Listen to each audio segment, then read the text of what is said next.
Well, hello, hello, hello, everybody. Welcome to Fearlessly Feral Living. This is Reverend Karen. And before I get started on today's topic, I just wanted to chat with you a little bit. So, you might, if you're watching this on YouTube, you might notice that the background looks different since I have posted my last podcast, which has only been a little over a week. Um, totally remodeled my office. I got a new computer. I got a new to me desk. Things are much more productive in here instead of facing a wall and a very, very, very messy desk. I had one of those old antique roll top desks. It's quite beautiful. I love it. It's sitting in my garage because I can't bear to part with it, but it was not very practical. And I couldn't keep it clean. I couldn't keep it organized. And it was difficult to work not facing the windows. So I changed everything around. So now I'm facing the windows and I have a window on each side of me. And so I have delightful available light here rather than using artificial light, which is vastly superior to the artificial light. So I'm pretty excited about that.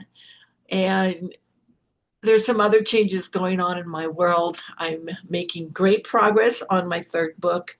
Uh, I'm going out on a limb here. It's going to be out in October.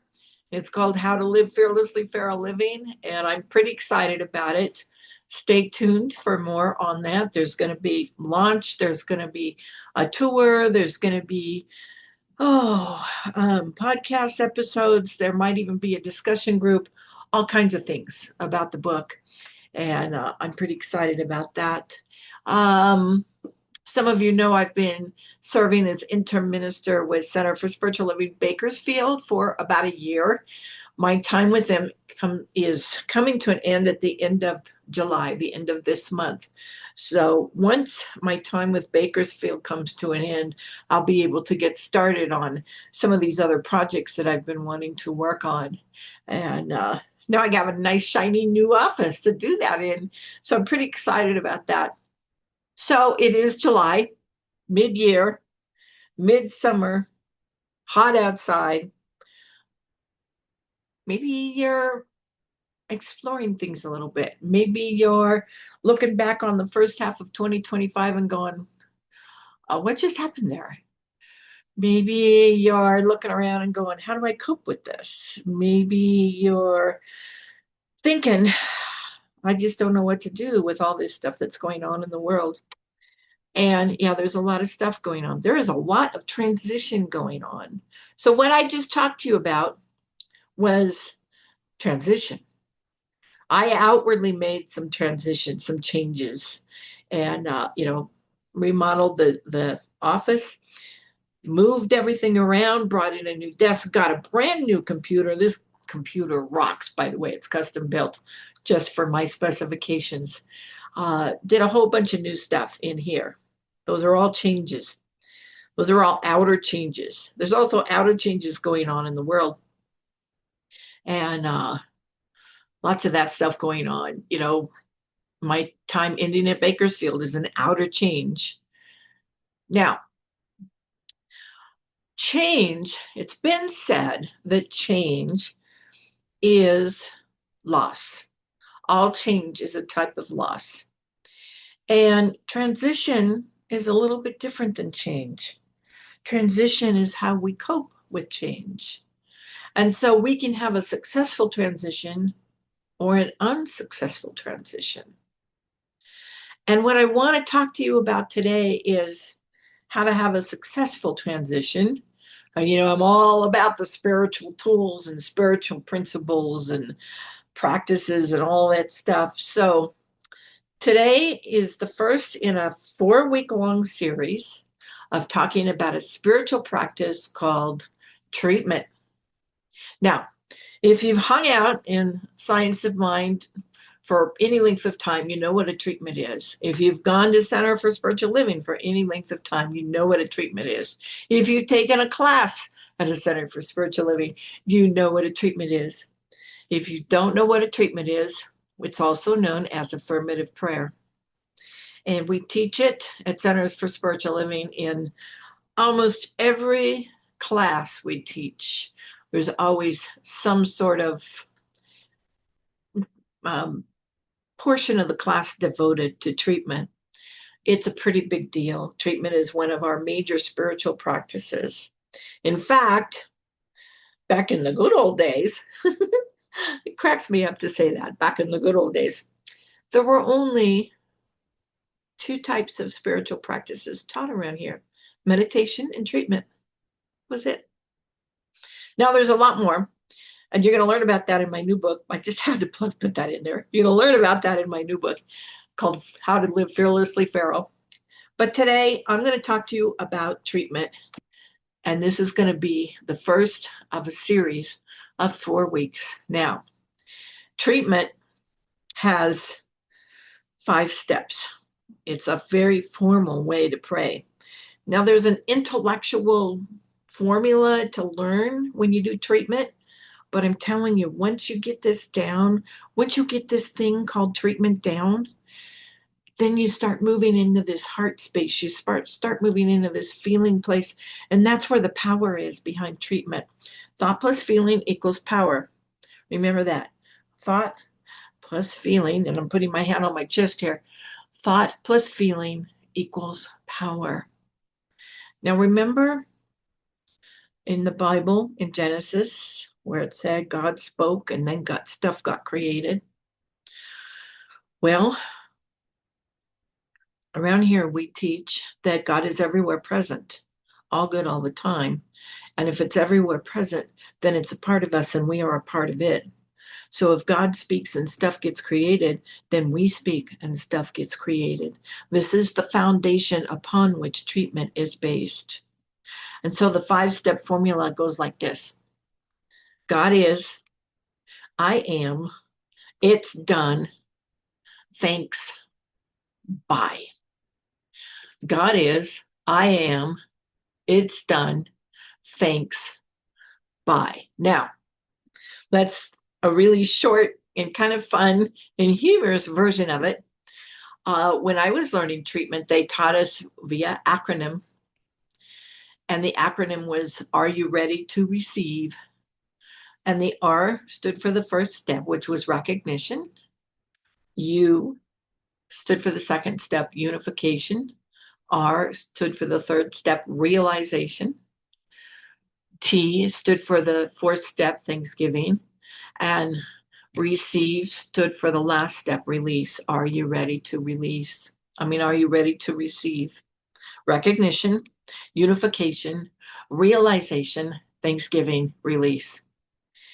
And so this whole month, I'm going to be talking about successful transition via the use of treatment. So it's going to be a pretty practical journey through treatment. And I wanted to take a deep dive into each step so that you could really get a feel for what each step is about. So let's go back to transition a little bit and change. There's a book that I love. It's by a guy named William Bridges. His book is called Transitions: Making Sense of Life's Changes. And in this book, he explains that there's a difference between change and transition. What he basically says is that change is loss and it's outer. So anything that happens outside of ourselves, it can be something as simple as walking into your favorite grocery store and noticing that they've remodeled the whole thing and none of your favorite items is where they used to be. They're all scattered all over everywhere. That's a change. That's a loss. It might be a minor loss, might be a big loss, might be of the broken shoelace variety that just sends you totally over the edge, depending on what's going on in your world and depending on how well you've weathered the other changes that you've gone through. So anyway, a change can be something a whole hell of a lot bigger, like switching seats on the Titanic. So it doesn't really matter the magnitude of the change. It happens. That's part of life. Change happens to us. We have losses every single day in life. Now, here's the deal. We can successfully deal with those losses or not. We are at choice. If we successfully deal with them, then we live more successfully. We live fearlessly feral. We live more successfully than if we had not successfully dealt with them. And treatment is a way to successfully deal with change. Treatment is a way to have successful transitions in our life. If you have losses and changes in your life and you don't successfully deal with them, well, it gets a little gnarly in life sometimes. It gets a little gnarly. We might start experiencing stuff as a result of not successfully dealing with things. Things like anxiety and depression and addiction and isolation and numbing, all that good, wonderful, yummy stuff. Now, can we experience this stuff having still successfully dealt with transition? You betcha. It comes sometimes. But it definitely comes, and it's very, very stubborn if we don't successfully deal with the stuff that comes our way. And treatment is one way to do that. So you're moving through life, something happens, there's a loss, and you're disturbed. Now, if you're like me and you wake up every morning determined to be optimistic and positive about life and the state of the universe and what's going on in the world, and then you read the news, and that determination flies right out the window. Well, yeah, it's been happening a lot these days. It's been happening a lot. So what's been happening out there in the world, all that change that's been happening out there, guess what? It's been a gift, because it has forced me to move even deeper into spiritual practice than I ever have before. It has forced me to do this. And yeah, it was forcing for a while. I was kicking and screaming. I was fighting it. I was like, yeah, but they don't understand. And oh, I was just having a really tough time. And guess what? I was getting depressed. I was feeling anxious. I was tired all the time. And I wanted to isolate. And I'm a minister, guys. I'm out there working in the world. I'm working with people almost every single day.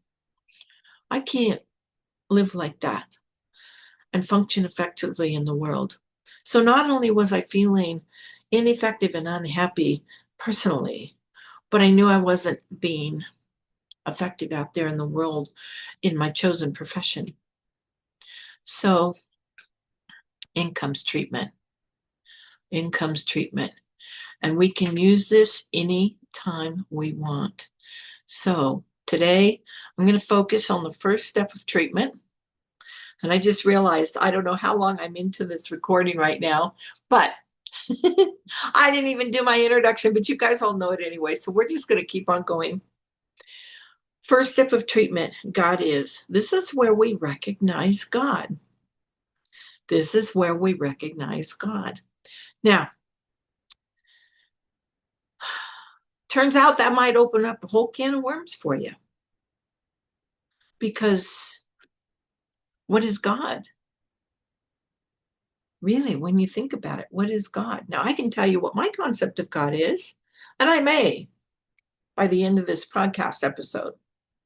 I might share it with you, not because I think you should adopt it, but as an example.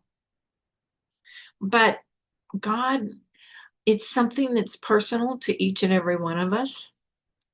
And God needs to be big enough to allow you to move through these steps of treatment from a feeling place and not an intellectual place. God needs to be big enough to allow you to move into a place of trust and optimism and have faith and have hope. And, it's a big, fat, hairy deal, this God stuff. And so I realized that when we ask ourselves a question like, what is God? We're trying to comprehend the incomprehensible. But here's the deal about God. Even though we're human beings, we're also spiritual beings, and we can sense that thing called God. We can sense it. And so in this first step to get here, I'd like to ask you to do a little bit of exploration about what is God to you. And consider what you've been taught about God. Now, you may have been taught certain things when you were a kid about God, and you may or may not still believe in that, or you may or may not know what you believe in. You might know that, they taught you about a God in the sky that was up there making lists and being judgmental and deciding whether or not you were going to go to hell or to heaven when you passed on. That's the stuff they taught when we were kids. I was lucky. I didn't get taught that. I consider myself lucky not to be taught that. And, or you may have been taught something else. You may have been like me. And I never really questioned what God was. I questioned other things. But when I questioned what God was, the answer I got from my father, and I don't remember asking this question of anybody else, just my father. He said, Karen, I want you to read a book called The Three Magic Words by U.S. Anderson. This was back in the early 70s, I guess. I remember it vividly. We were in Las Vegas. We were in a car wash. And I was asking him these questions. And I think, and we had just seen, remember the comedian Red Skelton? We had just seen him in the car wash. He was getting his car wash, either before us or after us. I don't remember. Anyway, that's Vegas for you. My dad had just gotten fired from a job. Now, I don't remember why he got fired. He was a professional jazz trumpet player. I don't know why he got fired. Not going to speculate. But I asked him, did it hurt? And he said, what do you mean? And I said, did it burn you? And he's like, what do you mean? And I said, Daddy, you said you got fired. Didn't it burn? And he thought, so there's me taking things literally, which I still do today, by the way, and it gets me into a lot of trouble. He explained that, no, being fired wasn't like that as an adult. He just lost his job. And somehow or another, in my distorted memory from that point on, we got into a conversation, and I must have asked him a question. He must have been talking about how everything would be okay, even if he had lost his job, that he had faith in God or something like that, because we got into that conversation. And I remember his answer to my questions was to read a book called The Three Magic Words by U.S. Anderson. So I went and got the book, and my father had cautioned me, you cannot go to the end of the book and cheat and read what the three magic words are. You have to read the whole book. Well, I was like maybe 16 then. Like, really? Come on. Of course I cheated. Of course I cheated. I went to the end of the book. Guess what the three magic words were? I am God. Yeah. So here I was being introduced to God as something that I am at a very, very, very young age. And today, if you walk around saying I am God, people are likely to not lock you up in the nut house, particularly with what's going on out there in the world okay, I'm not gonna go there. I'm not gonna go there. So my point with all this is that I have a concept of God that I have explored and developed and asked about and gotten in touch with my true inner self. You know that phrase, to thine own self be true? This is where it's important. This is where the rubber meets the road. This is what separates the big boys and girls from the adults. This is where it really is important that you have to truly know yourself in order to know God. So ask yourself some pointed questions. What do you know to be true about God? What is true for you? And if what you know about God is what you were taught when you were a kid, is that still true for you? Or does it need to be changed? And here's some hints for you. Is your God big enough to give you comfort and peace no matter what happens in your life? Is your God big enough to provide you with the power to do the things that ought to be done by you? Is your God big enough to give you the clarity and the wisdom to know how to live your life? Is your God big enough to allow you to trust the decisions that you make for yourself? This is what God does for us, guys. So if your God doesn't do that for you, then explore it. Explore it. This is all first step of treatment stuff. So we can go really, really deep with this. So I was in a meeting the other night. Nice, good old-fashioned 12-step meeting. Guess what the topic was? And I was preparing this podcast, and the topic was, I kid you not, what is God? And I looked around at the room and I smiled, and I knew I was going to get a lot of different answers, and I settled in to just listen and enjoy. And so, I shared what my God is. I shared that God was a part of me and I was a part of it.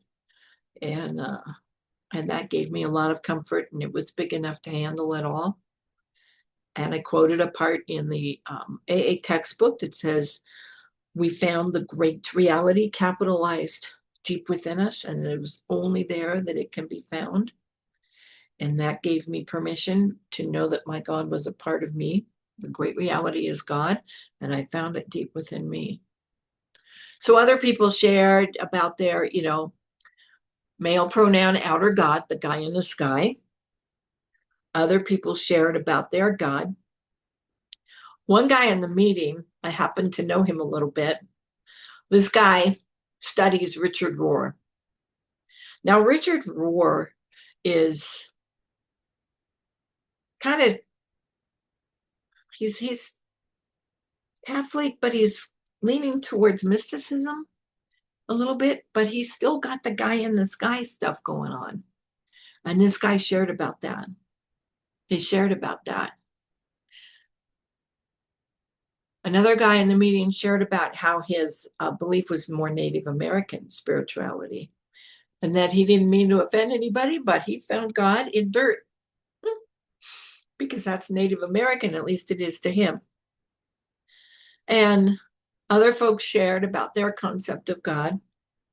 And I loved the meeting because I'm sitting there thinking God is big enough to handle it all.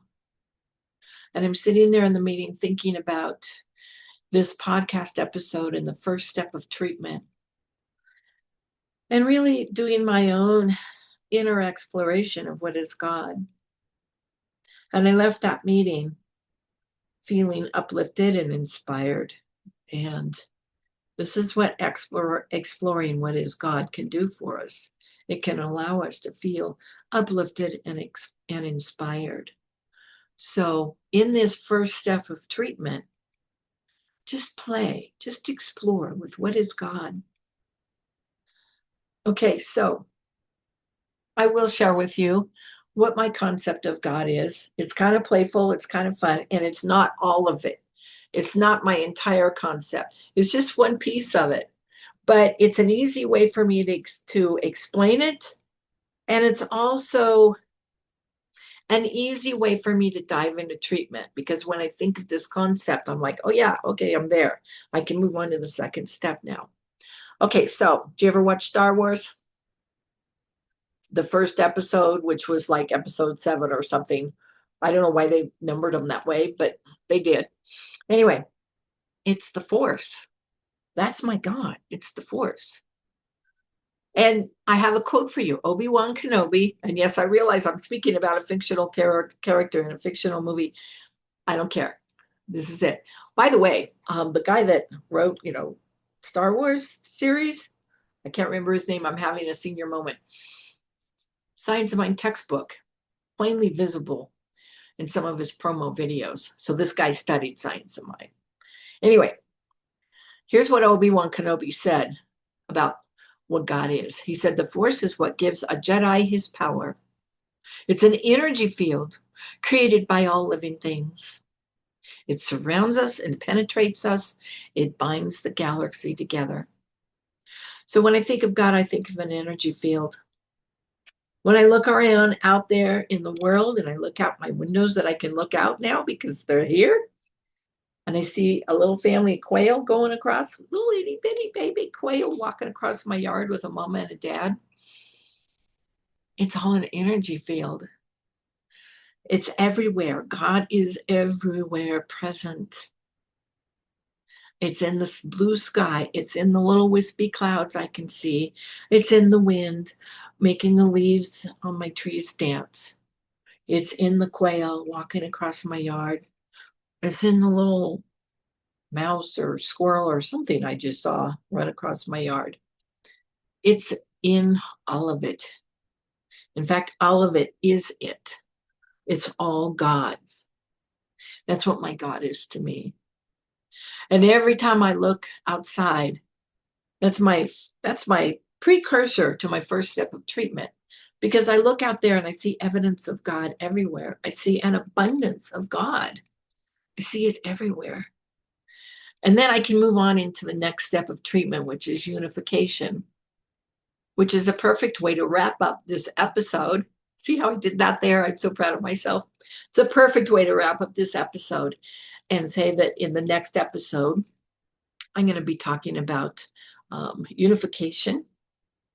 Who am I in relationship to my connection with God? And then we're going to move on from there. So once again, the 5 steps of treatment are recognition. That's where we're at now.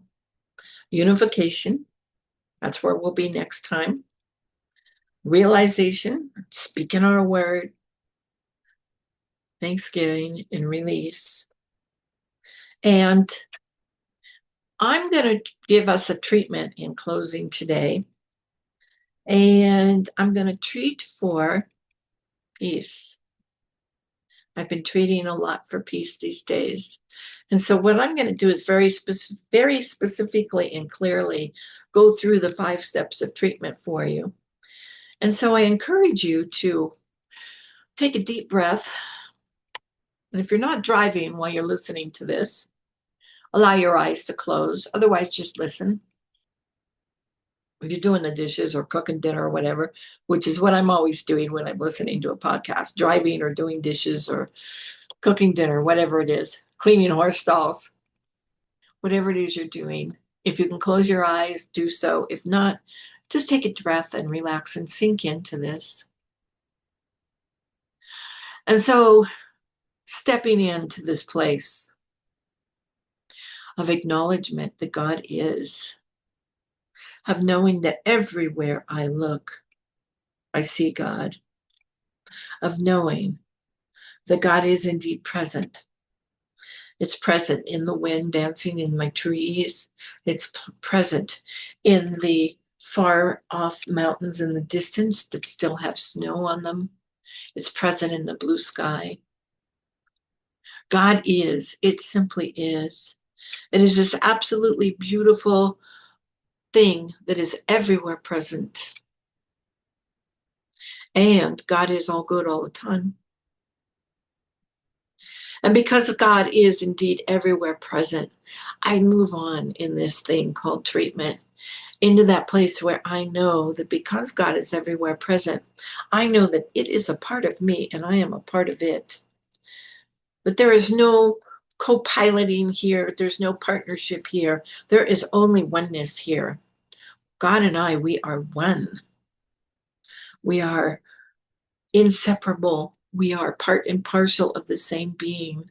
I am a unique and individualized manifestation of spirit.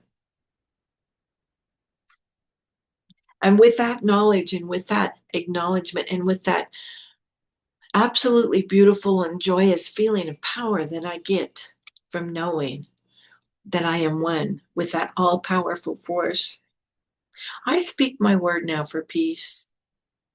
I feel peace as a part of me. I feel it in me, allowing me to relax. I'm feeling my shoulder muscles relax. I'm feeling all the rest of my muscles relax. I'm feeling my breath deepen and slow as I'm speaking these words. And as I'm feeling this peace, because of oneness, because we are all unified, we are all connected, I am speaking my word for peace for everyone listening to this podcast right here and right now. And I am speaking my word for peace for all of the entire country of the United States and beyond, because there is no place where God is not. And so I know that when I speak my words for peace, peace it is. Peace is done. Peace is there. Peace is part and parcel of who and what we are. It is part and parcel of who and what I am. And so I release my words for peace into that law that grabs hold of those words and says, yes, I am definitely on it. I have done it. It is done. I am working on it. And so peace is manifesting throughout the entire world, right here and right now. And with great gratitude, I anchor. And so it is. I thank you very much for listening. I hope you will join me for the rest of this series. This one is called What is God? The next one will be called Who Am I? And onward. And Fearlessly Feral Living is a focused ministry of Centers for Spiritual Living. And I am knowing Fearlessly Feral Living for you and for me. And you can support our podcast in a number of ways, all of which are listed on our website at fearlesslyferal.org. And I thank you very much again. Peace out.